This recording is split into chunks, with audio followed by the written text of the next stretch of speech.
Olá a todos, continuando nossas aulas de processo penal.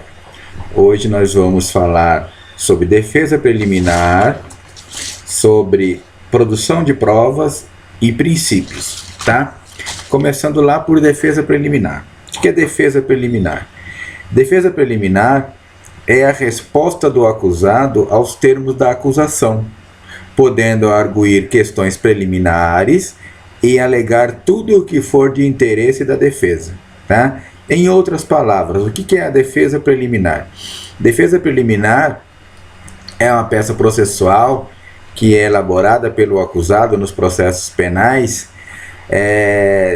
no qual ele tem um prazo de 10 dias para apresentar uma primeira defesa. É um primeiro momento no qual o réu ele se manifesta no processo penal, tá? E neste primeiro momento, nessa defesa preliminar, como o próprio nome diz, né? Defesa preliminar, tá? Então, ele pode arguir questões preliminares que ele entenda que sejam ali naquele momento plausíveis de serem arguídas, tá? Além disso, é um momento no qual o acusado, o réu, ele poderá oferecer um rol de testemunhas que ele entenda que poderão ser de grande valia na montagem de sua defesa naquele processo penal, tá? E essa defesa preliminar, ela vai para o juiz no primeiro momento para que o juiz dê um despacho, tá?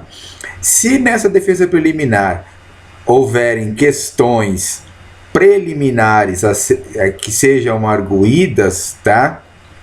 Isso passará pelo crivo do Ministério Público, o Ministério Público se manifesta, depois volta para o juiz para que o juiz decida. A partir do momento dessa decisão do juiz em relação a uma defesa preliminar, é que terá ou não início a ação penal. Essa defesa preliminar, ela está lá no artigo 396-A do Código de Processo Penal. Eu vou dar uma lida aqui para vocês, o que diz esse artigo. O artigo 396-A do Código de Processo Penal diz o seguinte: na resposta, o acusado poderá arguir preliminares e alegar tudo o que interessa à sua defesa, oferecer documentos e justificações, especificar as provas pretendidas e arrolar testemunhas, qualificando-as e requerendo sua intimação, quando necessário, tá? Então, nesse primeiro momento da defesa preliminar, cada advogado, né, cada defensor, de acordo com suas estratégias jurídicas, tá? E estratégias de acordo com aquele tipo de processo, com aquele tipo de crime, tá? Nessa defesa preliminar, ele vai arguir ali, ele vai se manifestar de acordo com aquilo que ele acha que é importante e que é interessante naquele momento.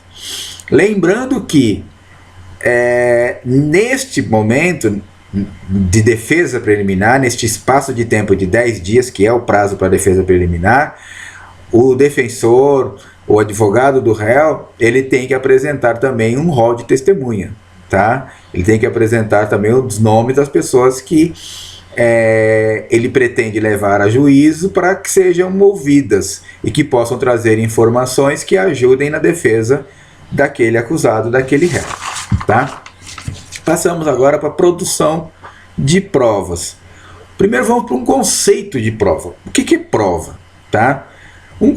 Se a gente pegar a prova por um conceito técnico, tá? Diz o seguinte, que prova é um conjunto de atos praticados pelas partes, pelo juiz e por terceiros, tá? Destinados a levar ao juiz a convicção acerca da existência ou inexistência de um fato, da falsidade ou veracidade de uma afirmação, tá? Em outras palavras, quando eu falo de provas, tá? Provas é todo aquele conjunto de atos e de elementos que são praticados pelas partes, pelo juiz e por terceiros, que vão ajudar, que vão colaborar para que o juiz ele forme uma convicção no momento de tomar uma decisão. Ou seja, quando o juiz vai tomar uma decisão, ele não pode estar com dúvidas, ele tem que estar respaldado da certeza daquela decisão que ele vai tomar, ou seja, absolvição, ou seja, condenação, ou seja, uma terceira hipótese, mas a decisão que for tomada pelo juiz tem que ser uma decisão respaldada na certeza. Olha, estou absolvendo porque estou convicto de que aqui é caso de absolvição. Estou condenando porque estou convicto de que aqui é caso de condenação. Tá? E quem vai dar essa tranquilidade para o juiz? Quem vai dar essa certeza para o juiz? São as provas que são produzidas no processo. Tá? Então, quando a gente fala de provas, é todo esse conjunto que tem que ser analisado pelo juiz no momento em que ele vai apreciar aquele processo, no momento que ele vai tomar uma decisão, seja de condenação, seja de absolvição, ou seja, de uma terceira hipótese. Correto? Depois nós vamos para o elemento de prova. O que é elemento de prova? Tá? É aquilo que está relacionado aos fatos ou às circunstâncias em que reside a convicção do juiz. Então, por exemplo, o depoimento de uma testemunha, o resultado de uma prova pericial, o conteúdo de um documento, tá? Então, o depoimento de uma testemunha foi isso que levou o juiz à convicção.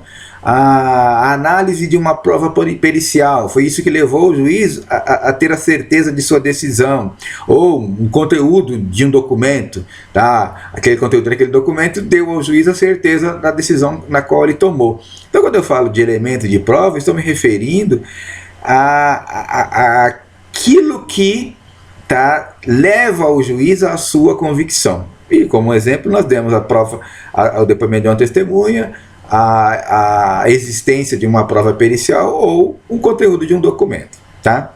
Depois nós passamos para meio de prova. O que é meio de prova? São os instrumentos, tá? Ou as atividades pelas quais os elementos de prova são introduzidos no processo. Tá?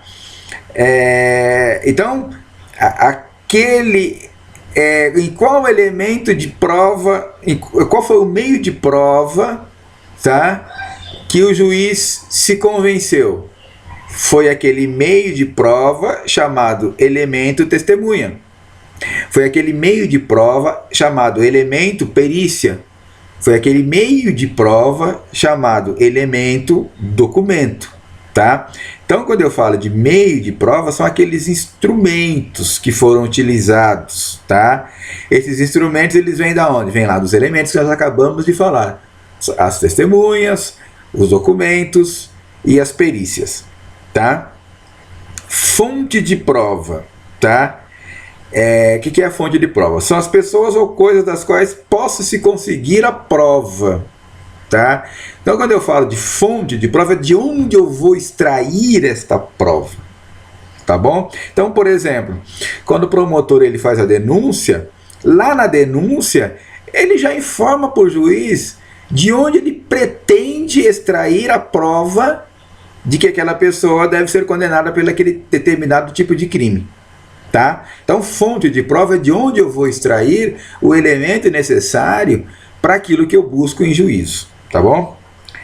Meio de investigação da prova. Tá? Então, são os procedimentos pelos quais se busca conseguir as provas. Né? A gente pode dar como exemplo a busca e apreensão, uma interceptação telefônica. Então, são os meios pelos quais são os meios que são empregados, melhor dizendo, tá? Para se conseguir determinada prova. Tá? Olha, desconfiamos de que uma quadrilha está se organizando para cometer determinado crime. Tá? O crime organizado está se preparando para praticar determinado ato. Como é que eu consigo construir provas sobre isso? Eu posso solicitar ao Poder Judiciário, e só assim é que a prova tem validade, tá? Eu solicito ao Poder Judiciário uma interceptação telefônica e eu começo a acompanhar, tá, as ligações telefônicas relacionadas àquelas pessoas que eu indico lá, aqueles números que eu indico para o juiz. E o juiz me autorizando, o Poder Judiciário me autorizando, essa prova é perfeitamente lícita, tá? Então, o meio de investigar a prova ele tem que ser lícito. Se eu vou interceptar as chamadas telefônicas, as conversas telefônicas, eu preciso ter uma autorização judicial para isso. Se eu pretendo fazer uma busca e apreensão, precisamos fazer uma busca e apreensão no escritório tal para analisarmos o HD de determinados computadores.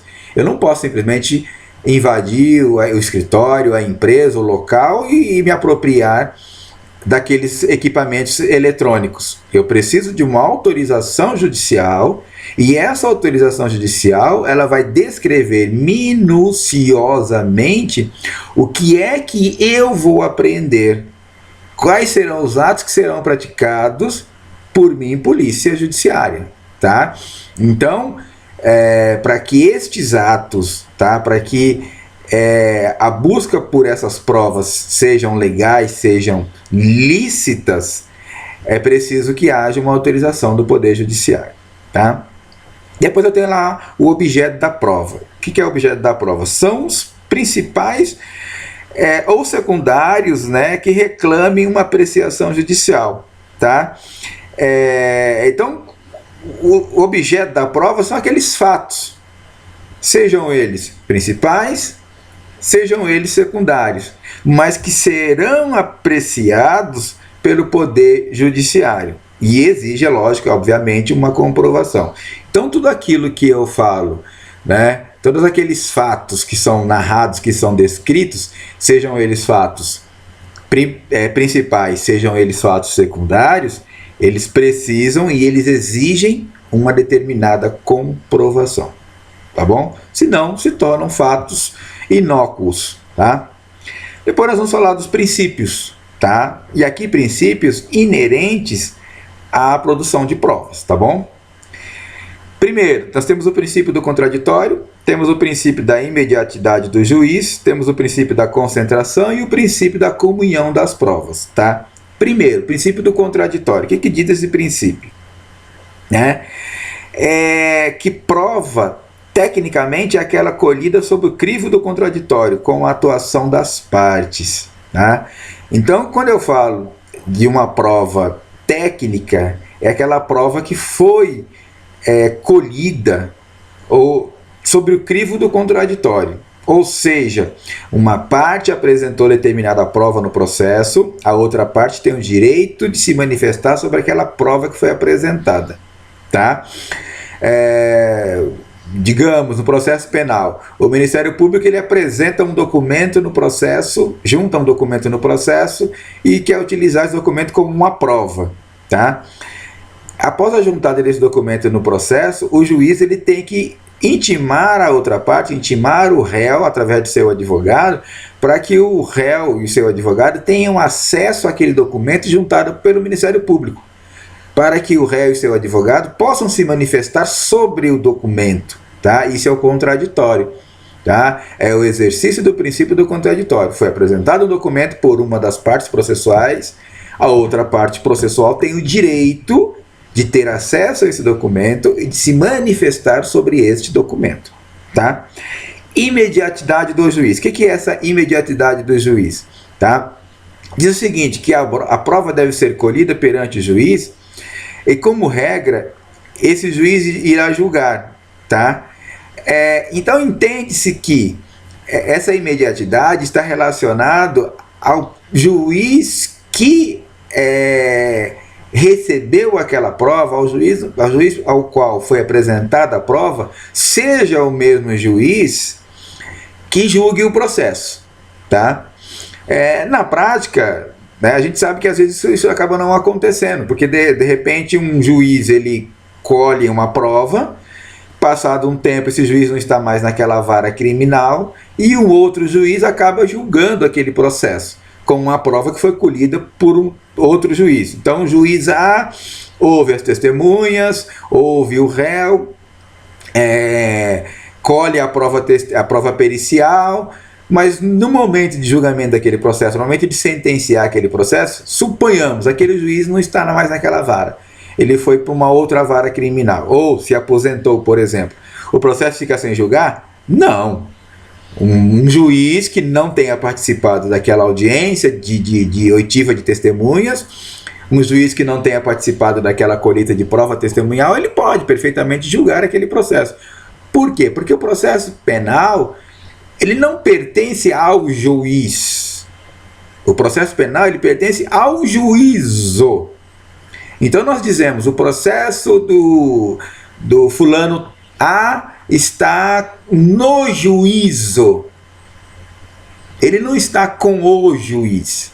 Ele está no juízo. E o juízo é composto por juízes. Que hoje eu posso ter o juiz A, amanhã o juiz A pode não estar mais lá porque se aposentou, porque ficou doente ou porque está de férias.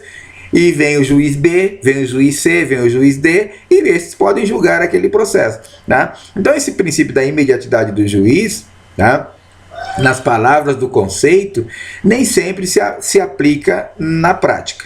Tá? Depois nós temos o princípio da concentração. Tá? A princípio, ou como regra, as provas elas devem ser produzidas em uma única audiência. Então nós temos lá, no processo penal, o juiz, quando ele termina a audiência é determinada da seguinte forma: a audiência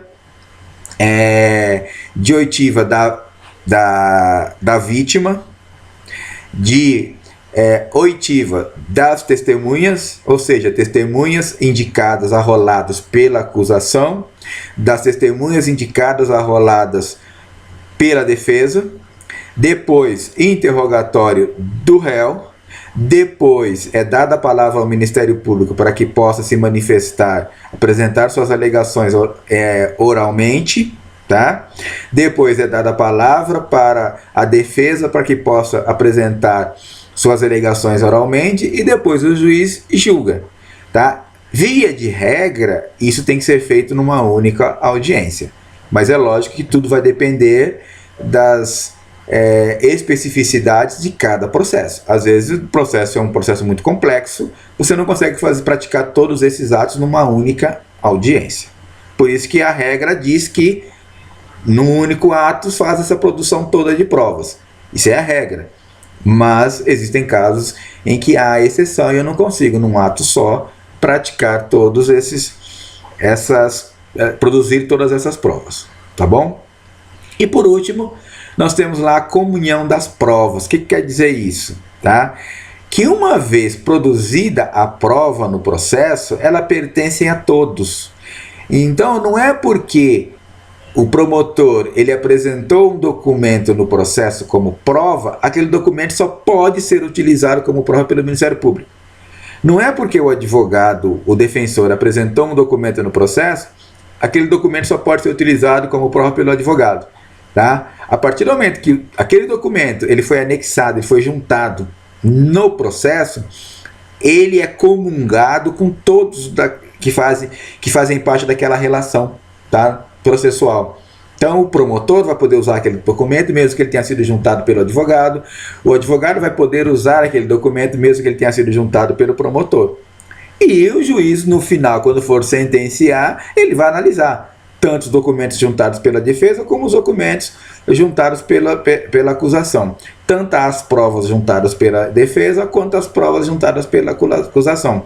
Então, uma vez juntada a prova, produzida a prova no processo, ela se comunga, né, de maneira igual para todas as partes. Tá ok? Por hoje é só. Muito obrigado.